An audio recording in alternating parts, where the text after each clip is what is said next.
দুইটা বিষয় আমাদেরকে খুব বেশি দুর্বল করে দেয় এবং এই দুইটা জিনিসের সাথে আমরা হাজার চেষ্টা করেও হ্যান্ডেল করতে পারি না। সে দুটো বিষয় হচ্ছে, এক নম্বর হচ্ছে আমার আপনার মেমোরিজ এমন কিছু বিষয় থাকে যেগুলো আসলে আমরা চাইলেও যে বিষয়গুলো থেকে আমরা বের হয়ে আসতে পারি না, এবং মেমোরিজ থেকে আমাদের ওভার থিঙ্কিং থেকে আমাদের ব্যাড হেলথ হয়, ডায়াবেটিস হয়, বিভিন্ন ধরনের অসুখ হয়, অনেক কিছু ব্যাড মেমোরিজের সাথে সংযুক্ত, যেটা আসলে আমাদের নিজেদের করার কিছু থাকে না। এটা আমাদের জীবনের গতিকে এই ব্যাড মেমোরিজ ধীর করে দেয়।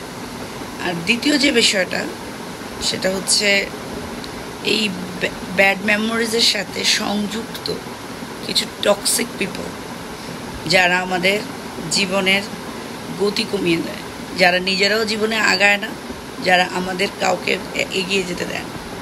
সো ব্যাড মেমোরিজ এবং টক্সিক পিপল, এই দুইটা জিনিসের সাথে যে মানুষটা ডিল করতে পারে, সে মানুষটা আমার মনে হয় যে কোনো প্রবলেমের সাথে ডিল করতে পেরে যাবে। ব্যাপারটা একটু চিন্তা করবেন। খুব ভালো থাকবেন।